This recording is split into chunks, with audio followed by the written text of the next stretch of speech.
L'accouchement se produit généralement à la fin du 9e mois de grossesse. Le plus souvent, la mère est aidée par une sage-femme ou un gynécologue obstétricien. Le fœtus baigne dans le liquide amniotique. Il est relié au placenta par le cordon ombilical. Sa position indique qu'il est prêt à naître. Sa tête est en bas, dans le bassin de sa mère. L'accouchement commence par la période de travail. Elle se caractérise par des contractions involontaires du muscle de la paroi de l'utérus, le myomètre. Au début, les contractions se produisent toutes les 10 minutes environ. Elles sont assez courtes. Puis leur fréquence et leur durée augmentent progressivement. Le fœtus est poussé du fond de l'utérus vers le col de l'utérus. Sa tête appuie sur le col. Il se produit alors ce que l'on appelle l'effacement du col de l'utérus. La tête du fœtus avance encore un peu et c'est la dilatation du col de l'utérus. Son diamètre d'ouverture est alors d'environ 10 cm. C'est généralement à ce moment que se produit la rupture de la poche des os.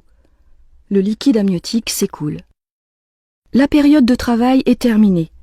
Elle peut durer en moyenne 7 ou 8 heures pour un premier accouchement. L'étape suivante est l'expulsion du fœtus. Elle est beaucoup plus rapide, environ 30 minutes. Les contractions ont lieu maintenant toutes les 2 minutes. Elles ont une durée d'1 minute et sont très intenses. La mère doit cependant aider le fœtus à avancer en contractant volontairement ses muscles abdominaux.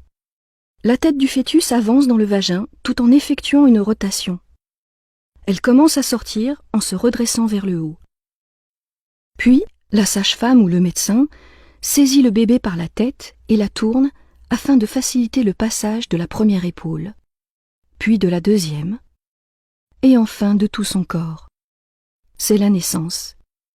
Le cordon ombilical est coupé. Sur le ventre du bébé, la cicatrice laissée par le cordon deviendra le nombril.